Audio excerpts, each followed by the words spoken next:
You are listening to a Barry Long podcast. For information about Barry Long, to download more podcasts, or to purchase any of his wide range of books, video or audio publications, visit barrylong.org. That's barrylong.org. I want to go into emotional pain. Now, this is not some pie in the sky, because emotional pain is behind all the cruelty, all the greed, and all the unhappiness in the world. And as we're all a party to this cruelty, greed, and unhappy world, we're all a member of it, we have all known emotional pain. And to the degree that we know emotional pain, we cannot know love. Isn't that strange? So many people think they know love when their heart is broken. No, no, no. I'm talking about real love. When you have pain, as you know, it's very difficult to love. Although if your heart's broken, you would say, but I love this person who has broken my heart. But that's not true. You have loved the pain. Unfortunately, it is the human condition to love emotional pain and mental pain. Emotional pain leads to mental pain leads to emotional pain. We have to find a way to get rid of emotional pain. If you go out into the street today, everybody out there has got emotional pain just down under the surface, waiting for the circumstance to push the button where they know this great and terrible grasping feeling of emotional pain and of mental pain that drives the mind nearly mad. Everybody out there, there's no one escapes. So what we're here for, and why you come to me, is to hear some truth about your life. Not some airy-fairy story, but some truth that I trust you will apply to your living life and not just treat it as a lecture. So I want to go into this emotional pain, a mental pain, together.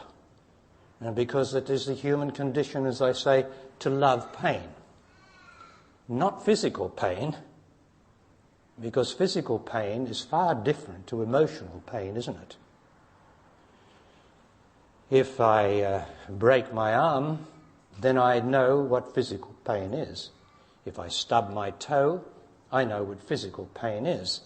And we can't do anything about physical pain, as it were.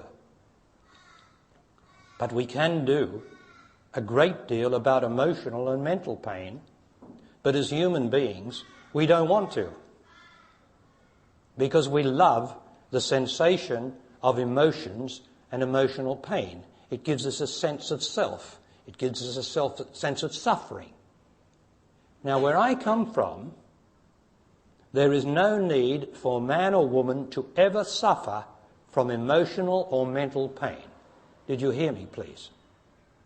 That means that when somebody dies, there is no need, the loved one, the one you love most, there is no need for you to know emotional or mental pain. When the one that you love most leaves you or departs, there is no need for you to know mental or emotional pain. It is a lie that has been imposed upon the human race by the ignorance of the human race. And of course, the only reason that you come to me is to find out where is the ignorance in me who is listening to these words. Where's the ignorance in me that causes this emotional pain, which I hate, I dislike, and yet I am totally responsible for. So we've got to find out how to get rid of this emotional pain, this mental pain. We've got to start somewhere practically. Now let's have a look at it. Just say you've been in a partnership for 10 years, living together, Say you're a man, but you could be a woman, and suddenly you find out that the woman that's in partnership with you has been making love to another man for a couple of years and you didn't know about it. Although you had felt pain in you, emotional pain, because you felt there was something wrong. Because emotions usually indicate, or do indicate, that something is wrong. Now, I hope you're looking at this in your own life. That's what emotions are for, to tell you that something is wrong. So, if I felt that in a relationship something is wrong by the emotion that it created in me, then I have to look at the situation and see, is it in the situation that's affecting me because it is dishonest or something is wrong, and I am taking everything for granted that everything's all right, and it's never all right. It doesn't matter what partnership you're in. It's never, ever all right. Because you've got to be vigilant. You've got to be honest to truth and God. Everyone gets honest to their ignorance. And so they put up with it instead of getting to the bottom of it. Because if I'm emotional in a situation, it means that I have ignorance in me which I'm not facing, or there's something dishonest in the situation. And that's why I have to be able to speak to my partner, and she or he has to be able to speak to me with utter honesty. It doesn't matter that she's making love to somebody else. That's not the point. The point is, why is she making love to somebody else? Why? And the answer is, because I didn't love her enough. Because I was ignorant. Because I didn't question. I thought everything was all right, even though my emotions were going like this in certain situations.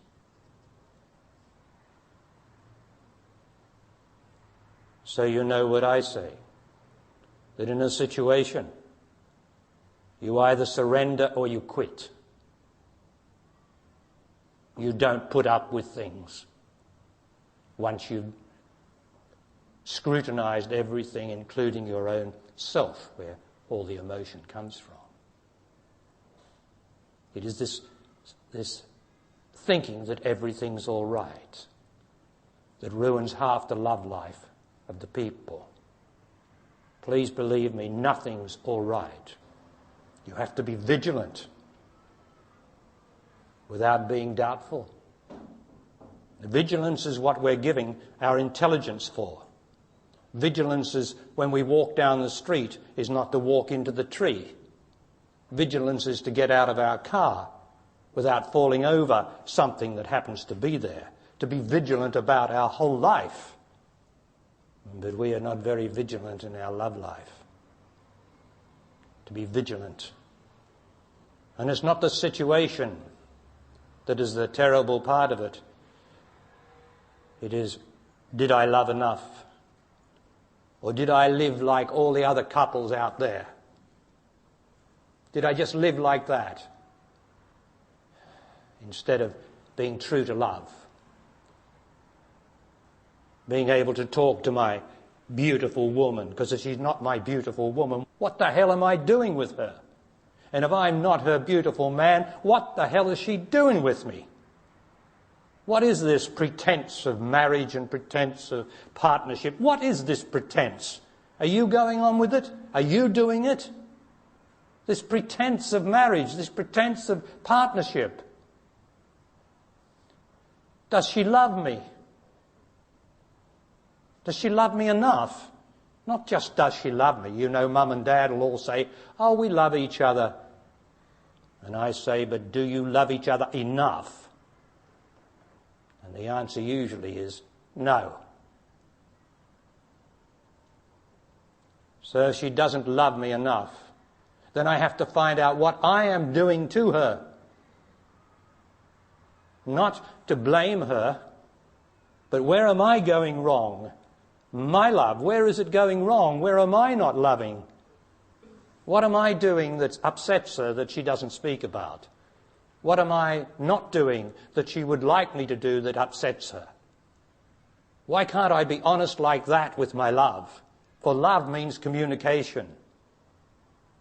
You know, if I say I love a woman, then my God, I'm in utter and complete communication with her. And she with me. For she must love me means she must be able to communicate with me.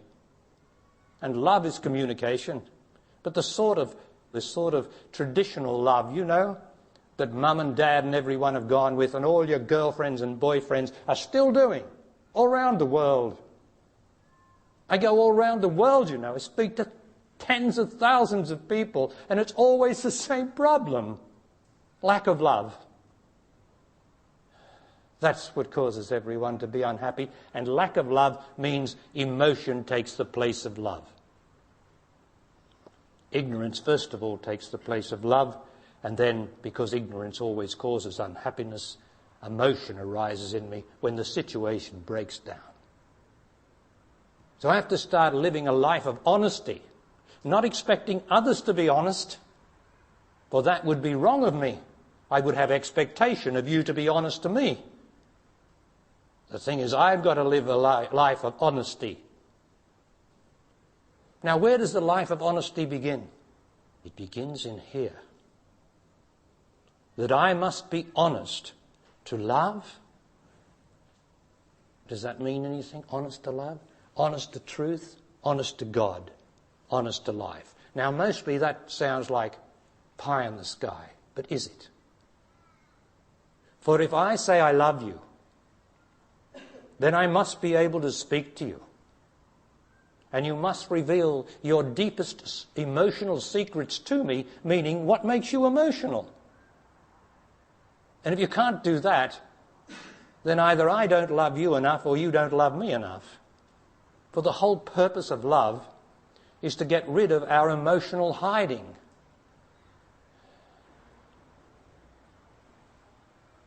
How can I be honest to love? Here. Without making it some prayer or faith or something. How can I be honest to love? The first thing is, I must give up my anger. My anger at anything. For while I am an angry man or an angry woman, I will be emotional. And that emotion will cut me off from my love here and my woman. For does any woman want to love an angry man? Now, he's not angry all the time. But do you want to love him when he's angry? When he's hitting the wall or turning around, slamming the door, or says, I don't want to talk about it. For God's sake, if any woman said to me, I don't want to talk about it, I say, well, you better go then. What do you think we're here for? To forget it? That's being dishonest. To love. For if we can't talk about it and get some honesty between us, we're never going to have love between us. For love is communication. Now, what are you emotional about? That's the question.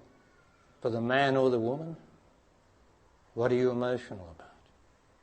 What am I doing to you to cause you to be emotional, to cause you to be so disrespectful of me in the sense that you don't take any notice of me anymore like you used to? There has to be something wrong that I've done to you.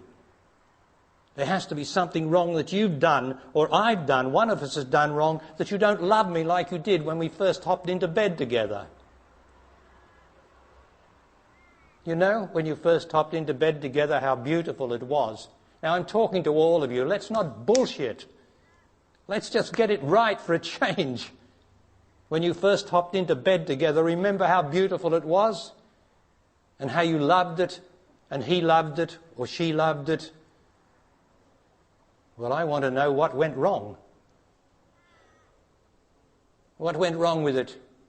And you've got to have the intelligence to be able to know what's gone wrong when the moment it goes wrong. You've got to be there, not in some ignorant bliss that ignores the first the first word of criticism, the first word of pulling woman down, the first word of doubt, the first word of fear, when that first word comes out, your love is starting to go, because behind that first word is emotion. And soon he or she will be emotional, and as soon as he or she is emotional, you will be emotional. And so the disease of emotion goes backwards and forwards between us and spreads like an epidemic through the family, anywhere that's round us. And everybody will get upset and emotional, and it's got nothing to do with anyone else. It's got to do with me. But why am I making you emotional? Why do you not love me like you did? And it's no good asking 3 years later. You've got to ask the very moment that it starts. The very moment which the human condition and the human mind always ignores. The very first word of doubt. When you're a woman, the very first word of a joke where he pulls you down and says, you're a bit stupid, aren't you? Or you always do silly things, don't you? Some silly joking thing like that. That is an insult to woman, and it makes woman emotional, because it's not true. Man is always trying to pull woman down to his own stinking level. And he usually manages to. And then woman picks up from man the same rotten habits. And she goes and does things that man does and thinks is his right to do in being dishonest. And she goes and be dishonest. What chance have you got? This society stinks.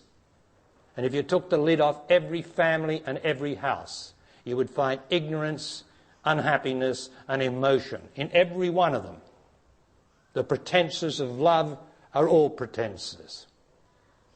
For to love is to love now. To have nothing arising. You know what the Buddha said, the great discovery of the Buddha? When he went into the great depths that founded a great organization of billions and billions of followers, the main important point of what he found was, I have nothing arising.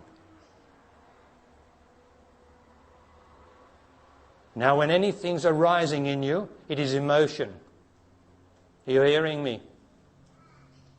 So the Buddha discovered, underneath all his emotions that he'd gathered, he was able to penetrate down beneath them and say, no more do I have any emotion arising in me.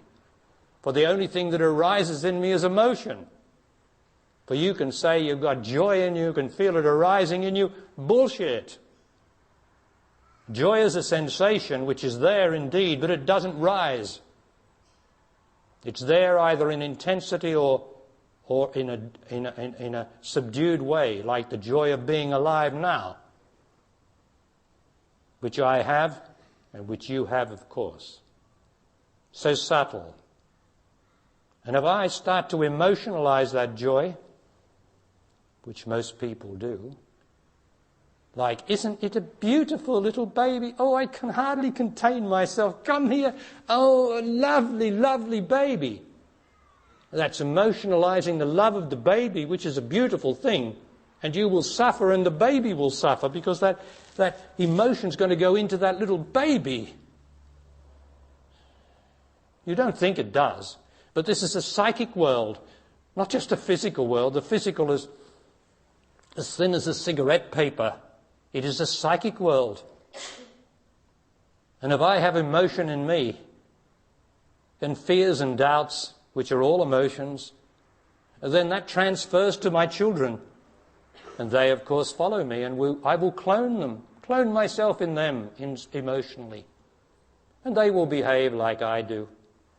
And they will treat their women the same way as I do. And they will treat their men the same way as I, whoever the other party is. Always avoiding love instead of being honest to love. Now, I will not have a woman who does not love me utterly. And I do not expect a woman to be with me if I do not love her utterly, that she knows that I truly love her. So what's the problem? What have you been doing? What have you been doing to get your heart broken? If he didn't love you enough, then it must have been evident at some time in your love life after you first went to bed together and enjoyed everything so much. It must have been evident when the tide had started to turn. And that's where you've got to be honest and say, what is going on here? But before you even do that, when you first meet, you have to have an understanding of honesty between you. The very first time you meet and there seems to be some sort of attraction happening, and if it's going anywhere, the first thing you've got to get straight is, I must be able to be honest with you. And you must be able to be honest with me. If you don't start your relationship like that, you're doomed. You're absolutely doomed. There's no chance. But if you start off like that, where I can ask you, why are you angry? And you can ask me, why am you angry? For an angry man or a woman is an emotional man or woman, and emotion is part of the past unhappiness. And love is supposed to get rid of your past unhappiness. It's supposed to, by revealing it, allowing you to reveal what you're emotional about, so that you have nothing arising.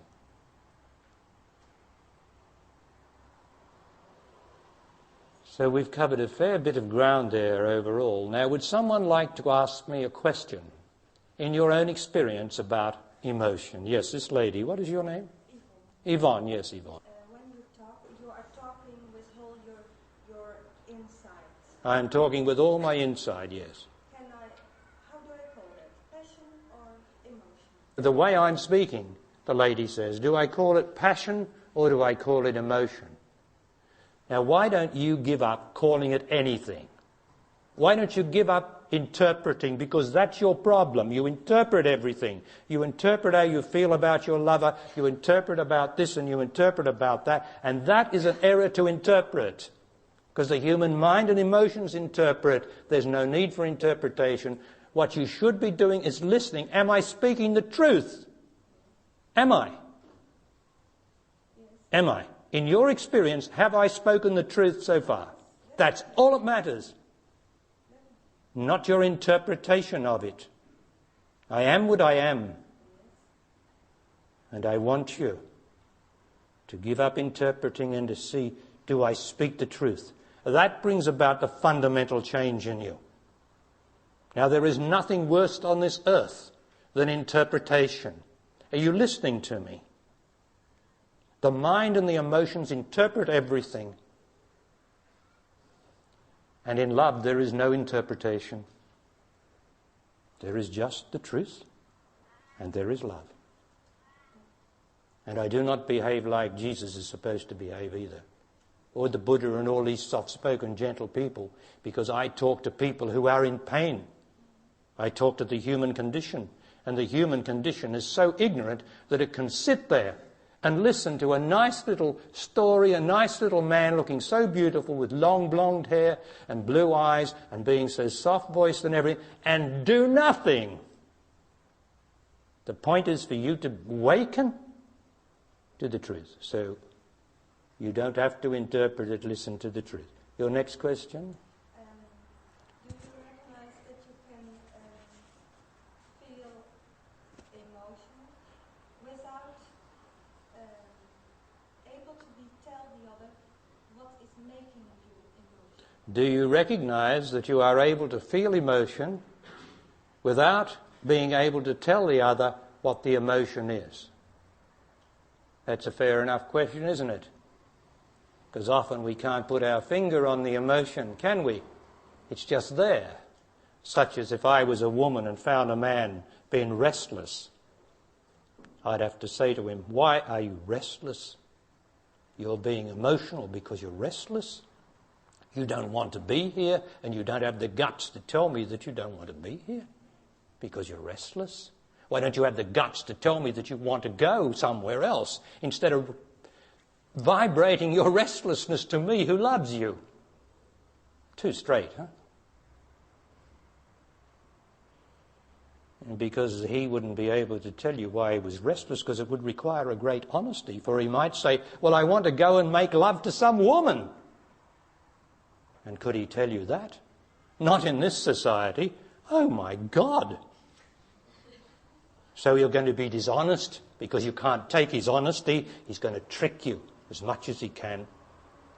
Doesn't mean that he's going to make love to another woman. It's just the feeling that he has inside of him, because his mind's been working on sex and his emotions are working on sex and thinking about woman and other things.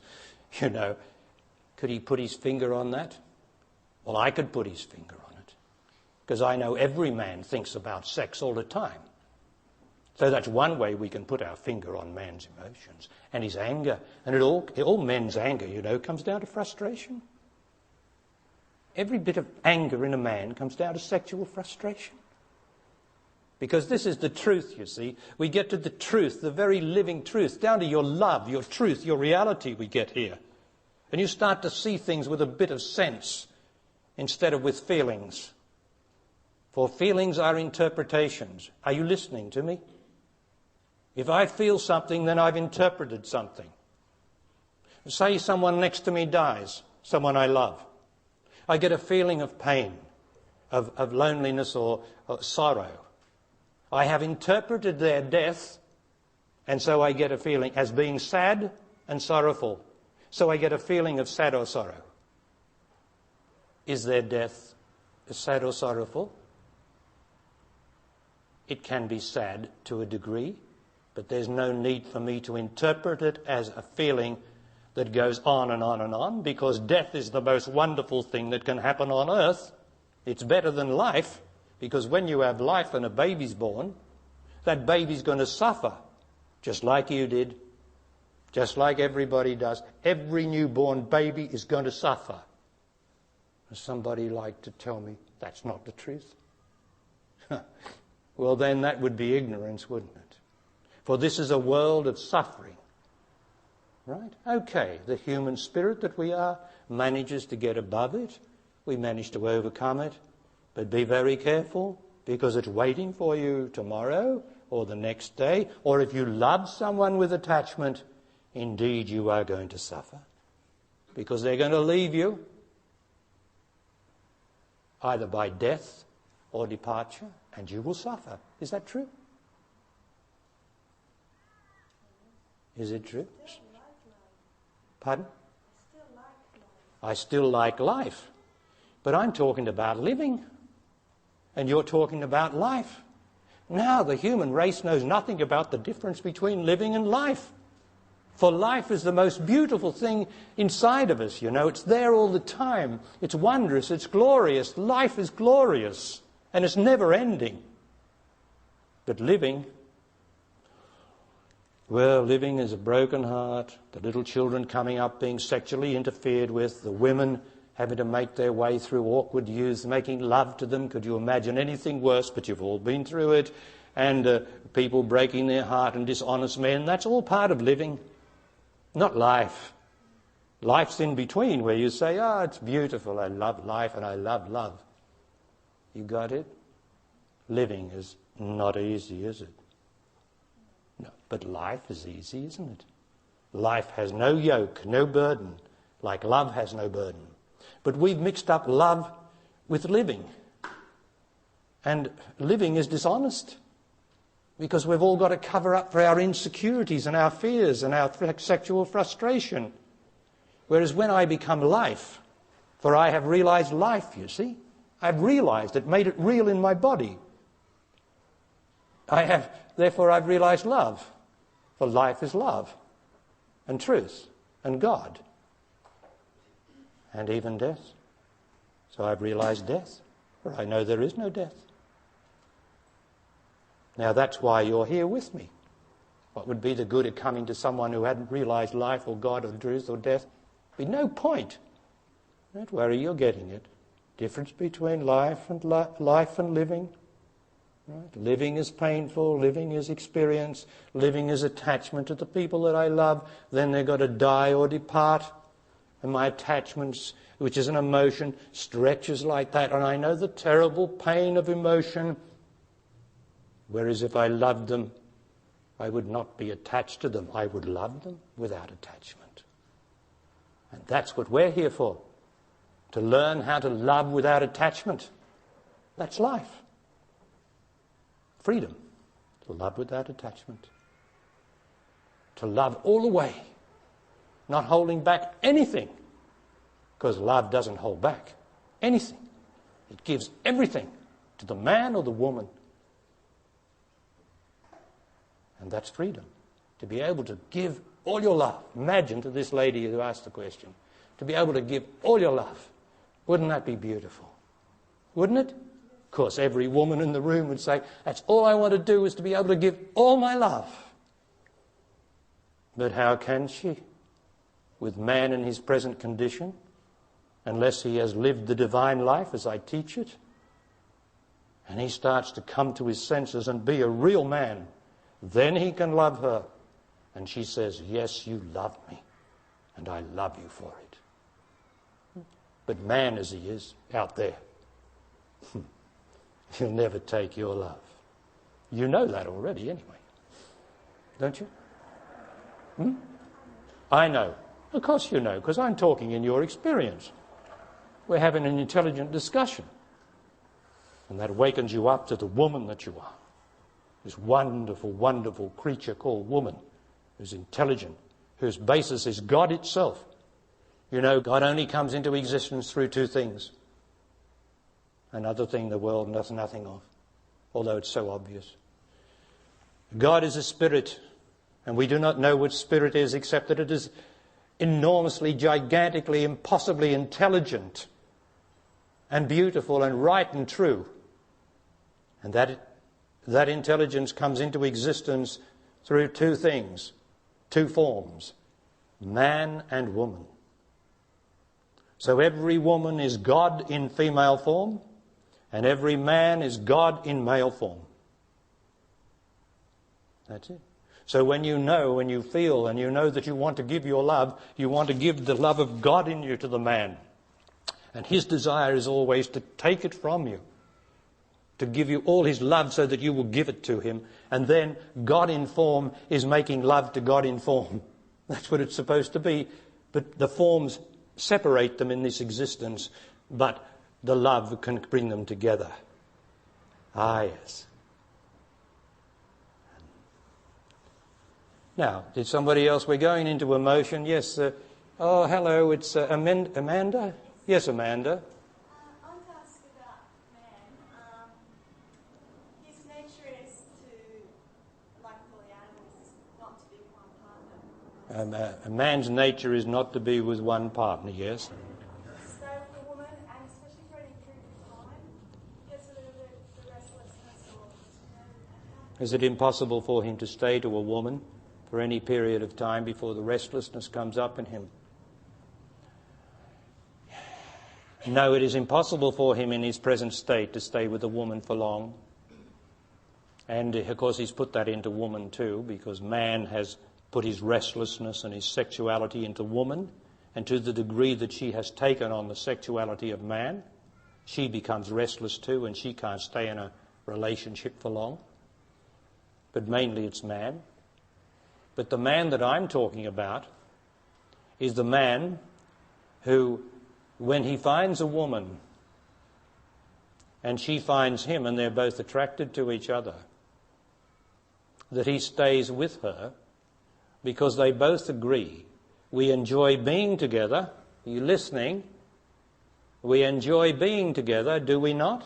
Yes, I love to be with you. I want to be with you as often as I can, don't you? Yes, I do.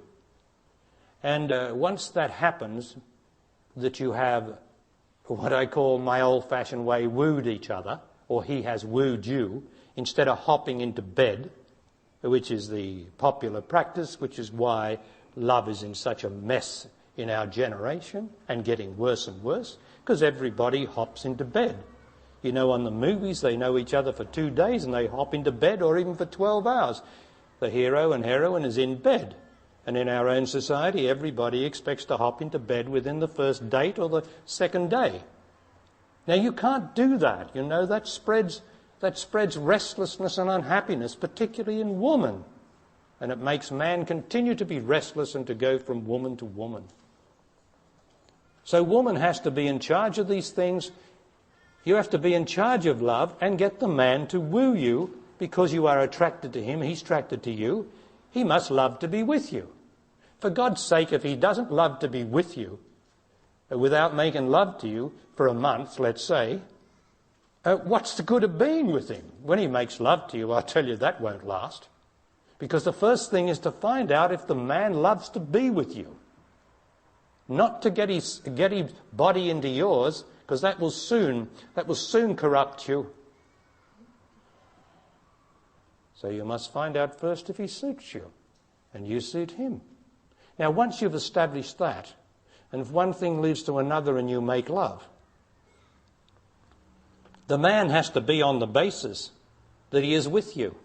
Not a commitment, for God's sake, we don't want commitments. But the woman knows that the man loves her. And as soon as he shows any sign of not loving her, she says, right, out you go, now. Now. He said, what did I do? That's it, you did nothing, now out. She's got to be able to do that to him, or say, unless you stop this behaviour, unless you love me, I don't want anything to do with you. Now this is a different sort of woman to what we've got out there in the world. And it's a different sort of man too, who says, yes, I'll take you on, I love you, and you can get rid of my emotions and I'll get rid of yours as best we can through love together. And let's do this thing.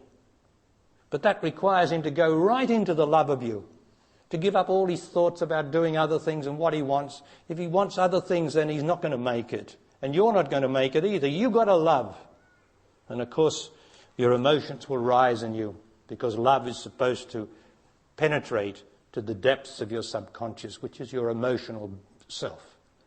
And of course, it stirs up all sorts of things, particularly physical love. Nothing stirs it like physical love. Well, you know that because that's an entry into your body by both of you, an entry into a body, and there's hidden things down there which love stirs up so that it can come up and be faced by the both of you. And there's some very hairy things happen emotionally between you. And there can be some great despair at times, because the reason for love is to take the old emotions out of the woman and the old emotions out of the man. And of course, there's a hell of a lot of it down there. But through love and the woman being vigilant, and the man too, because he's got to be vigilant of the woman, something great can come out of it. And when it's finished, it will be finished. Okay. But something will have been done, and you will have been true to love, and the man will have been true to love. And we do not know how long love lasts. But if I take you for granted, woman, it's not going to last. And it won't last for me with the next woman either, because I'll get up to all my same old tricks. So it's up to us to take responsibility for love when we start a relationship. And the first thing, remember, is honesty.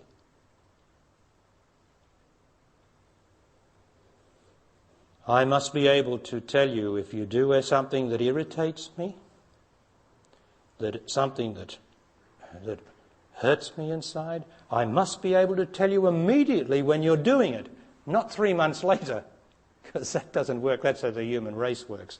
No, we've got to do it as beings. I must be able to tell you. And you must be able to take it without justifying or justifying yourself or your actions. You mustn't speak back.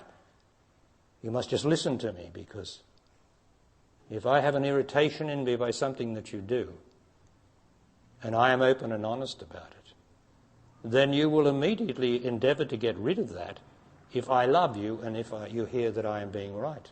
And the same with you to me. Then we don't have emotions that gradually build up bit by bit. And over here we start wondering, well, what's come between us? what's this that's come between us? We love one another, and what's come between us? Well, all the little irritations that have disturbed emotions, all the joking, pulling down of woman, all the harshness of words, all those have created a shadow that comes between us. And our human mind, which is ignorant of love, knows nothing whatever about love, says, what has come between us? When it is our own dishonesty has come between us. So we're continuing our investigation in our own experience into emotion which destroys love, proportionate to emotion's intensity. And I trust that we've been discovering something about what love is between man and woman. And you'll never love each other unless you're honest. You'll never really love each other. You'll get attached. But if you're honest, there's a greater chance of you not being attached because you're being true to something else. You're not being true to the woman. You see, I don't want my woman to be true to me. I want my woman to be true to love and true to truth. That means that you must always put the love of truth and the love of love first before the man or the woman. Now you're hearing me. We're talking about the purpose of love, between two people. If you love the man or woman first, then it is not going to last. You must love the truth first. Now, what is the truth? Because I've got to keep repeating this because it slips off the mind. It just slips off. If I am true to love and I love you, I love this woman in front of me, say, and she loves me. If I am true to love, then I must not be true to her, because if she's emotional, she'll be saying, why don't you love me? Because emotion is insecurity, you see. And emotion always wants to be loved, and it demands love and reaches out for love.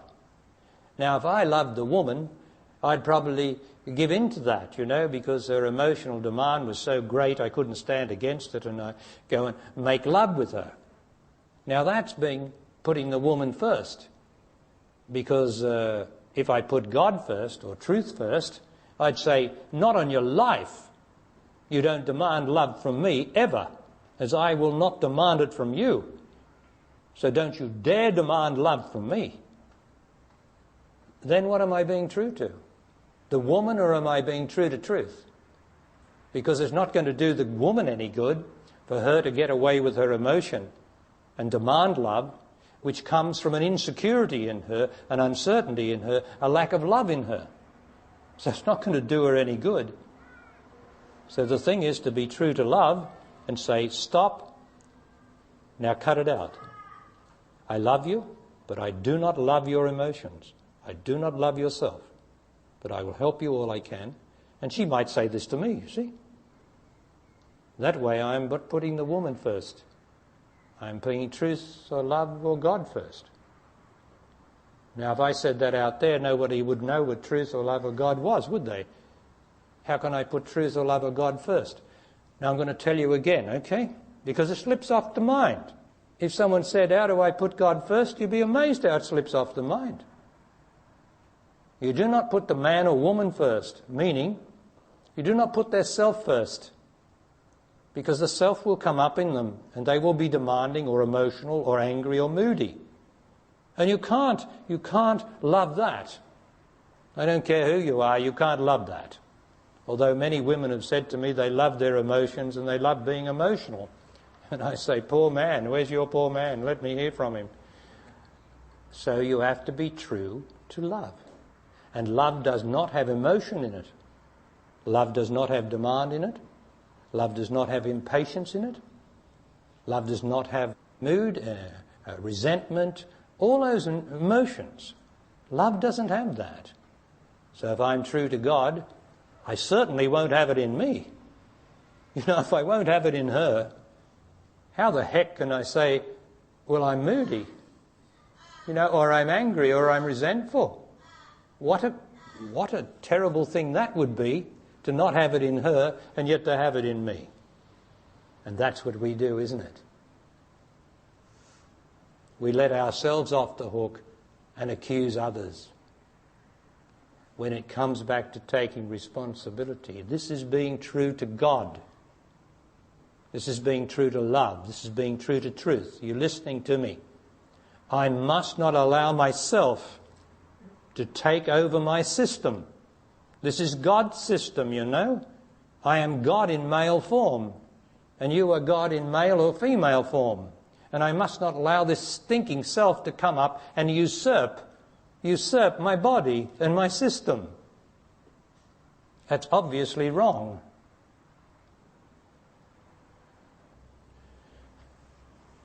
So to continue our investigation into this emotion in your experience, let's continue the questions. Would somebody like to ask me a question about this in your experience? Yes, it's the Dharma. Dharma, yes, Dharma.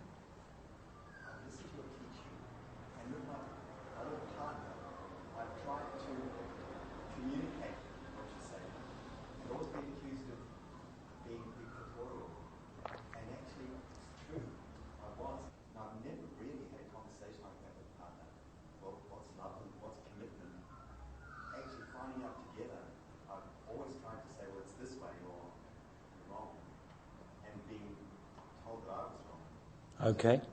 So Dharma says that he's been with my teaching for some time, but he's never been able to have a conversation because his last lover told him that he was being dictatorial, because he says, well, this is how love is. And she says, well, you're trying to tell me things. Is that right? Something like that? Yeah. Now, Dharma, I've got to tell you that you've got to get it finer than that. Before you start a relationship, you have to have an intelligent conversation in which I agree that I have no right to be unhappy, but if I do get unhappy, you have every right to ask me why I'm unhappy, and for me to communicate that to you, and you the same. Otherwise, this relationship is going nowhere, and I trust that it is going somewhere. But we've got to have this honesty between us, which is communication, which is love. Now, can we do this together? Which means that in the middle of one of our emotions, and the other says, why are you emotional? What is the problem?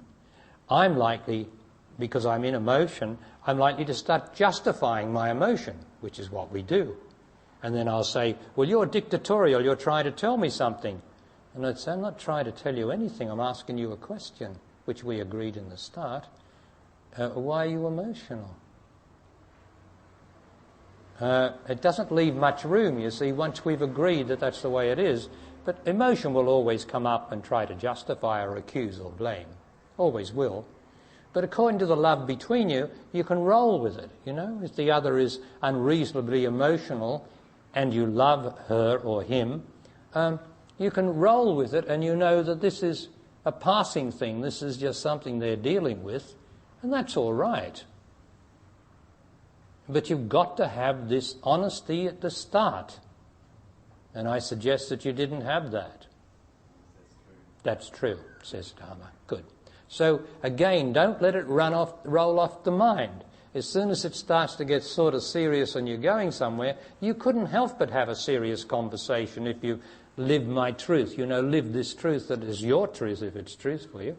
You couldn't help but have it and say, well, you know, how many people just meet, you know, and they fall in love and just a relationship starts, and where's the intelligence? You know, is there any intelligence in this love that just comes together and enjoys being together and then goes to bed together and doesn't have a communication of honesty? Is there any intelligence in it? And the answer is no, it's ignorance. So human love across the board is ignorance, because it hasn't got honesty first. Do you hear me, Dharma? Unless you're... people say, we all know that everybody wants love and everybody loves love. And I come along and say, no, you don't want love first. You want an honest love, not a dishonest love. But everyone's love ends up, because they're not honest, it ends up as a dishonest love. Because they weren't honest in the beginning. And to be honest to God or love or truth, right, I'm going to tell you again what it is. To put your love of truth, which is, I have no right to be angry in this relationship. I have no right to be resentful of other people. I have no right to be negative in any of these matters. I have no right, but I might get that way because I'm not perfect. But if I do, would you please ask me why I am this? And I will endeavour to answer as honestly as I can what the problem is in me. And if I can't see it, I will tell you I can't see it. Perhaps you can tell me what my problem is, because often the other one does see it. And if they're not accusing or blaming, often they can tell you the truth. Yes, you're concerned about this or that, or your second last lover. That's what your problem is. I know that, says one of them. Well, I don't know that I am. And that can, as long as there's no emotion or accusation in it, then you can get it straight and you'll help each other to get these emotions out. But as soon as you accuse or blame the other or justify your own reactions, the honesty goes. So, anybody else like to ask me a question, please? Yes, sir. I can see the insecurity. Have you got the emotion in your body of insecurity? Yes. Where is it? Around the solar plexus, which is around the stomach area, the solar plexus, the chest. Right. So that's where she's got her insecurity feeling in the existential body. Yes? I feel like a lack of stillness sufficient to really hold it from expressing itself. I feel a lack of stillness which stops me from I just feel as though I have enough stillness to stop the insecurity expressing itself. I don't feel I have enough stillness to stop the insecurity expressing itself. Well, all insecurity and everything comes from lack of love or not being loved. That's where it comes from, finally. The fear of love, the not being loved. Well, you can't have a lack of love in yourself, really. You are love, and what's been imposed on that love is a lack of love or a fear of love or a wrong partner. Why don't you go and get a brand new partner? Next time you're moved, a brand new one. It doesn't matter if he doesn't know anything about the spirit, as long as you start off, as soon as there's any form of attraction, you start off by saying, now honestly, this is the only way I can love. And why don't you do that? Why don't you try a different lover? All lovers are not the same. We go on often for year after year and we think it's our fault or something, and the thing is that you don't fit each other or you don't suit each other. Well, why don't you try that sort of solution, as long as you're moved in love, but then your fear will turn, you'll be looking over, there could be a field of Adonises in front of you. But your fear would look straight over and say, I can't see any man around. So the next time you're moved, towards someone or something happens, you just remember what I said. Just keep that inside of you, because not all lovers suit each other, We got into this habit of lovers suiting us. And unless we're going forward, and by going forward I mean that we're going deeper into love and I'm getting rid of my insecurities and I'm loving her or him more and he's loving her or him more, and we're both going together and we have a greater sense of reality and life. Unless we're going forward like that, it's possible we got the wrong partner, even though we love him or her. But are we reaching each other? Is it working? We've got to look at these things, haven't we? Because there's nothing like the intimacy of two bodies, and they can fit, but perhaps they don't fit forever. Perhaps we think when they fit for now, but they don't fit forever. But I would say that if you're fit at the beginning in making love. If your body's fit then, and you continue to live the divine life, I see no reason why you shouldn't fit all the time. It is the emotions that come up between us, which we bury when we first meet each other and we're on our best behaviour. They eventually will come up, our resentments and our fears and everything. And they usually separate us. But it's not always that two people actually fit. You would know that. You've all made love where it was just, it was just ordinary. You've all done that. Well, you didn't fit, did you? Nothing wrong with that, but the fact is you didn't really fit, so that you resonated in each other, and you just resonated in the bodies where that you didn't exist, and there was no emotion and no thought, and you just sort of became one in that action of physical lovemaking. Now, I'm not saying to say it's always going to be like that, or it's always like that in the beginning, but it's got to be a getting better situation all the time. Otherwise, it's a retarding situation, getting worse. And then we get attached to each other, we get attached to our room together and our house together or something, we get attached to that, and it's too much trouble, to be honest, to love. When we don't really fit each other anymore, either due to our emotions or due to the fact that we've done all we can in each other's bodies. I mean, we've got to face the fact of things, haven't we? It's about time we did look at things. We're not saying do this or do that, but to look at things.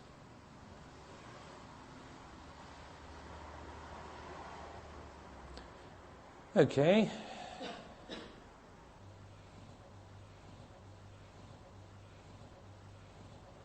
Now, the fiendess is a word that I have used in my Making Love tapes, as those of you who have heard them would know. But I'll just explain that the fiendess, this is a psychic reality, you know, the fiendess. The fiendess is the hatred in woman for man's lack of love of her and his exploitation of her over the ages. So the fiendess is a psychic entity, as it were, that is immortal and keeps arising in woman, because man still does not love her. And so he invokes the fiendess in her from time to time, and any man who's met her would certainly know that's the fiendess. And every woman who has touched the fiendess in herself certainly knows that's the fiendess. But the fiendess finally has to be overcome by the woman containing this hatred of man that is psychic and endemic in woman's psyche because of his terrible treatment of her down through the ages, through using her. But she has to eventually contain that hatred, and if she can do that and rise above it, she then enters a place in the psyche behind the fiendess where there is a place of peace and love, and the fiendess no longer troubles her or is concerned because this woman has found love inside herself. So the fiendess is a demon, but a fiend is something that comes out of hell. And this fiendess, as a man knows, whoever's met her, knows that it is something that's come out of hell. And hell, of course, is nothing more than hatred, a reaction to not being loved. It's an emotional reaction. It's a piece of love that is broken off by the sheer indignation of not being loved, and the love breaks off and turns into emotion and violence and sheer hatred.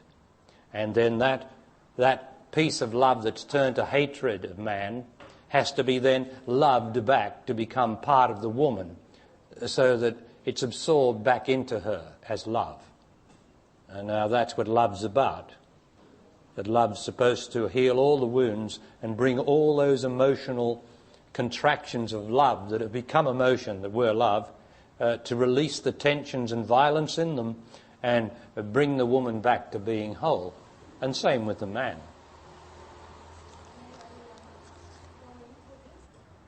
When you go to bed, then you get the feeling, the old feelings from sex. It is so filled, the bed is so filled from early experience with sex, but that's nothing to do with love. And as a woman, you have felt it so many times. Right, if I could just tell the people that Yvonne is saying that when you go to bed, you're in the bed, and the bed is sort of filled with the feelings of sex because of your previous experience of sex in bed. Yes, that's what you're saying? Yes. That I find it a very difficult place to start off getting to your love. You're trying, but before you are in that state, it is difficult. I find it very difficult place to get into my love. You mean in bed? Because of the condition. Because of the conditioning associated with it, the previous experience, because we are creatures of previous experience. And so, well, you're not just, you don't have to just make love in bed, do you? No, this And I think also that love begins perhaps in the kitchen, where the man comes up behind you and kisses you on the shoulder and on the neck, and actually smells you, not that he's trying to smell you, but with his nose, and you know that he loves you, he loves the smell of you, and he loves the touch of you. You don't have to go to bed. That's the beginning of love, is to be able to smell and touch a woman with love and not with the grabbing of sex, so that she is reassured by the man that there is not sex here, that there is love. And the idea is to get rid of that conditioning in the bed by being in the bed and him being able instead, before he even enters you, there should be a great, a long period of what in the Making Love tapes I call love play, not foreplay. Now you'll notice in the Western world and all the magazines they talk about foreplay, which is typical of them, because foreplay is to get the woman excited so that she's going to give him back some sexual feelings. Whereas love play doesn't have working towards anything. To love play with a woman is to enjoy it as though you were inside of her. She'll do it without working towards some object, like man does to get inside of her and come or something. So foreplay is aimed at that, and that's sexuality, whereas love play, and a woman responds to love play because she knows the man's not going towards anything, he's just sufficiently loving with her now that there's not working towards anything, although something might happen, but that's how you tell the difference. And the more that you're in bed and can and have love play, or he kisses you or fondles you without sex grabbing him, and he's in a hurry, or he's impatient, which is all signs of sex, that conditioning will disappear from you. But indeed, in every woman is this fiendess, this demon, whose hatred of man down here in the psyche is very, very evident in every woman if she's touched enough. She screams. Do you know her? Have you ever screamed from that place of the fiendess inside you at a man? Have you ever hated man's sexuality enough to feel that you hate him? No, because I also felt the love under it. I've always felt the love what? I felt the love under Under. behind the sex. Yes, behind the sex. But I always felt there is more under it. That is true, there is more. But on top of that is the sex and that part of the psyche that has been exploited by man, of woman, and he has not loved her, he's used her, and that is in all women more or less, if it's touched enough.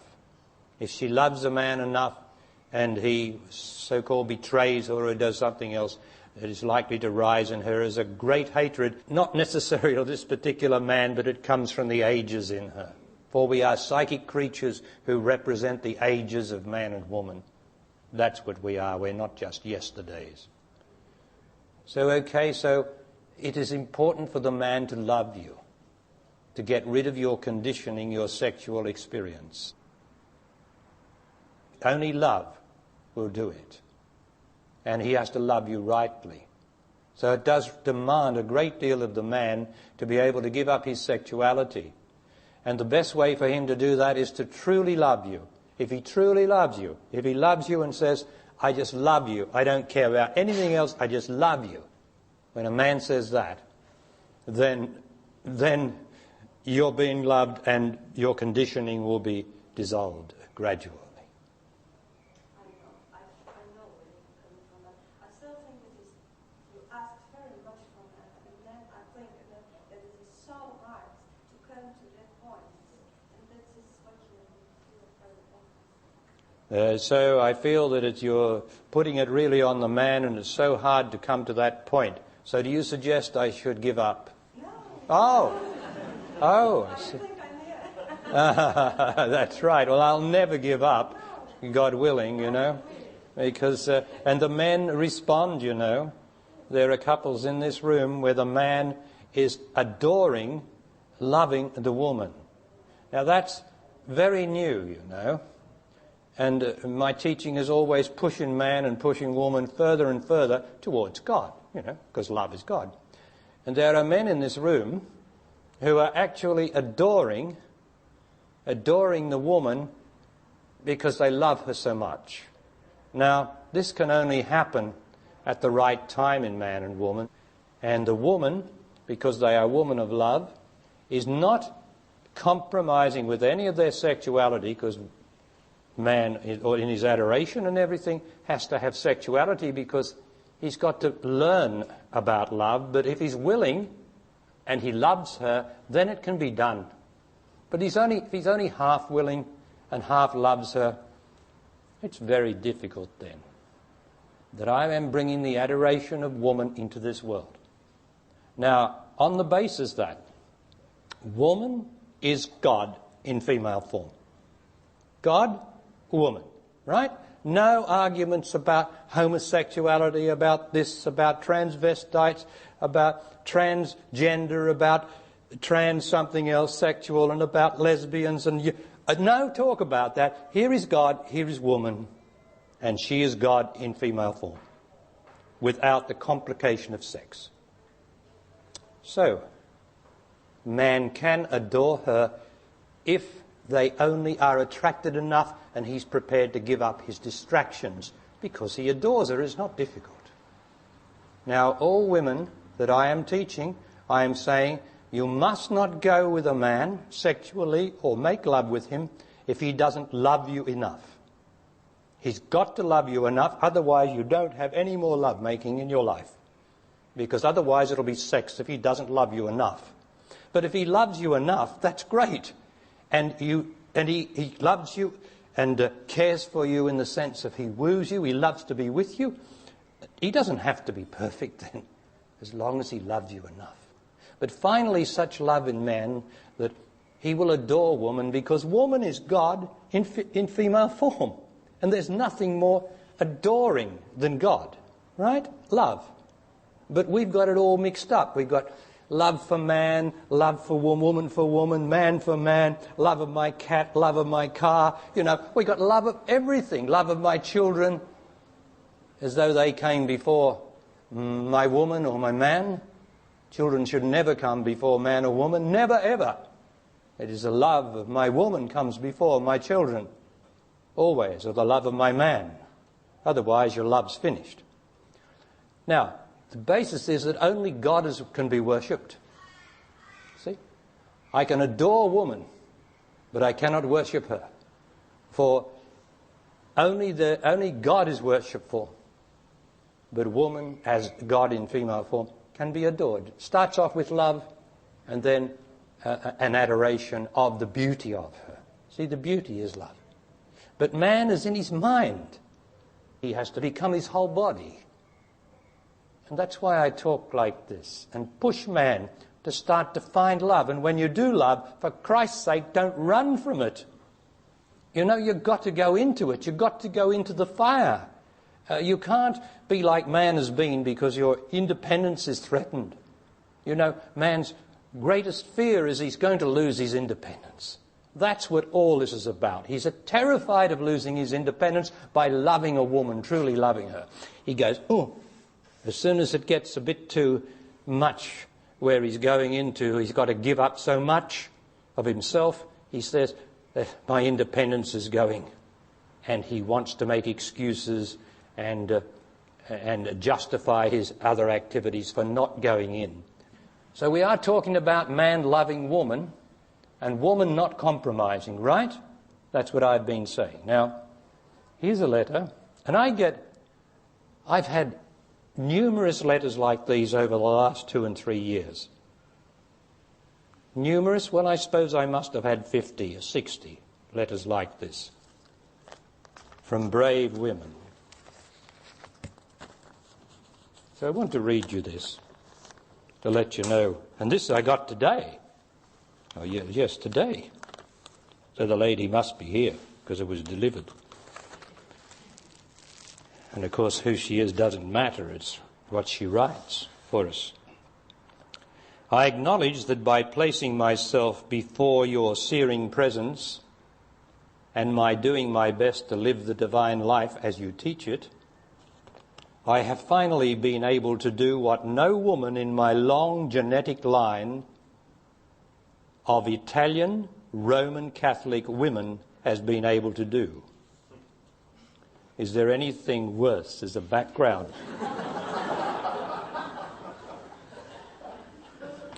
By grace, I have had the clarity and courage to let go of my marriage and put honesty to love first. I have let go of the father of my child, broken up the family, and put honesty to love first.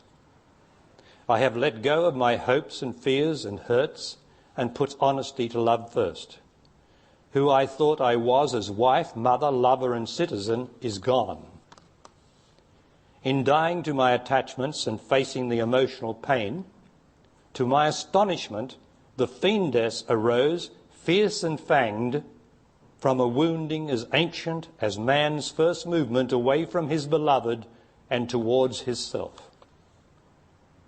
The fiendess arose from molten psychic lava and was outraged at man's lack of honesty and courage to love, and a doubting woman who has allowed herself to compromise her love for so long. But most of all, of course, she appeared to awaken the woman in me who will never again settle for compromise. Eventually, I was able to contain the fiendess, who, as she sank back into the ashes of time, imparted her knowledge born of emotional pain and self-betrayal. That is, yes, woman is here in form once more. It is I, woman, who am utterly responsible to love and God and truth beyond all else, beyond any man or self-consideration. This body is here to serve love. I am deeply grateful to thee. By being noble man, Barry, woman is being restored to her place of love and integrity. I can sense the earth herself heaving a sigh of relief as yet one more being makes a place for love. Praise the stars and thee, yours in love and gratitude.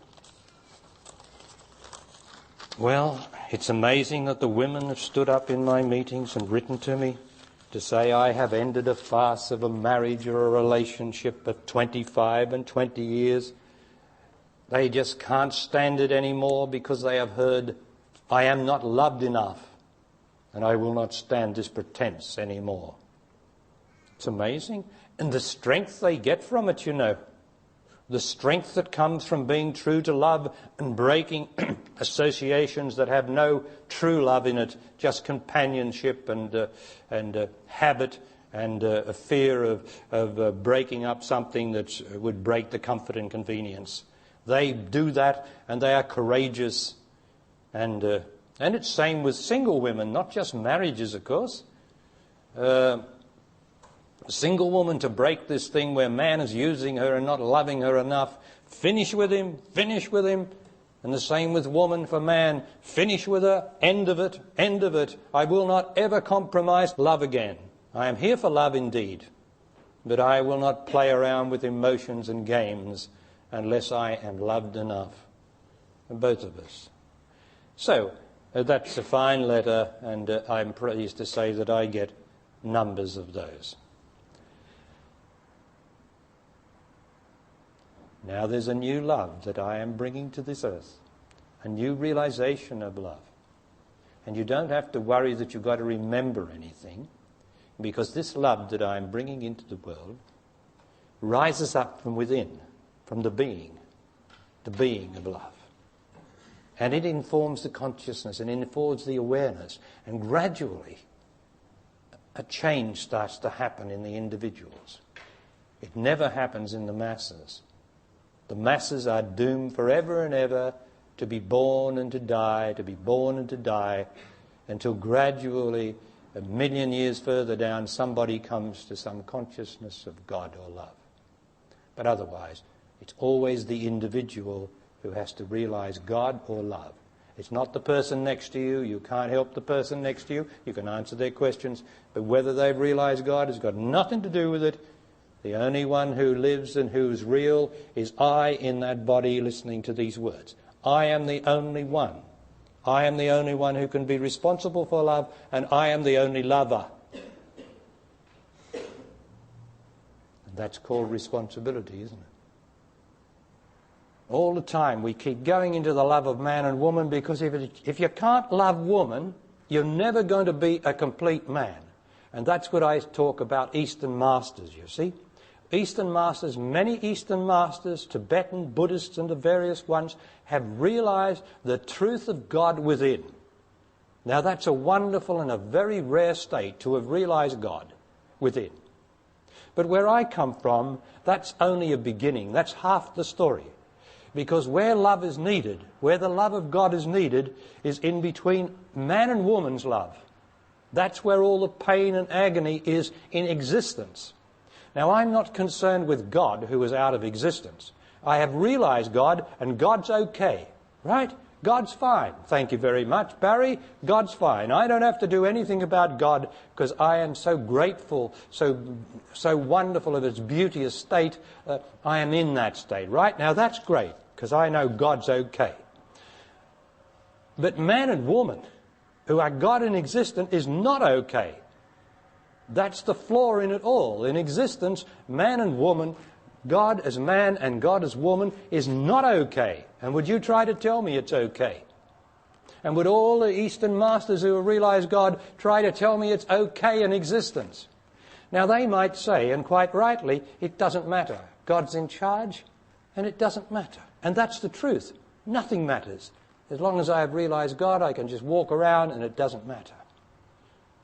But if I am going to be concerned with love in existence as man and woman, like you all are, like everybody is, then to realize God and to realize God as wonderful as it is only half the story. I have to then, where I come from, bring that love through this body into existence and inform man and woman, and if I am a man, inform woman by my divine love that this is divine love, this is God, and I know that I have been loved by God in form.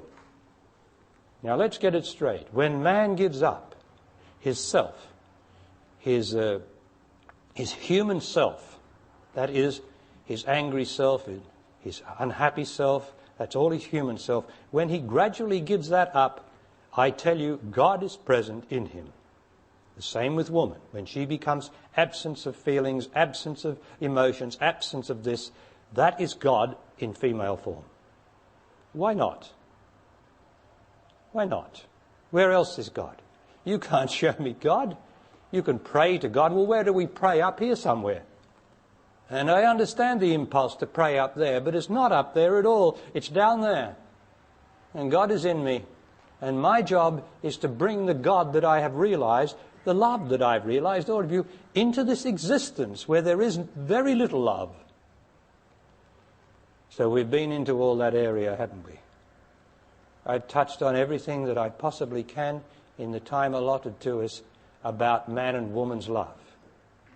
And I have told you the ultimate truth is that every woman is God in female form and every man is God in male form. That's the ultimate truth. If you want to come down here where all the complications start, you can come down the pyramid and you can argue, and you can argue about love of this and love of that, and you've got a whole pyramid of complication. But when you go up the pyramid, you come finally to man and woman as God, and then when they come in union, in the union of love, somehow or other, God is realized. The pleasure, the wondrous pleasure, the wonder of love is realized.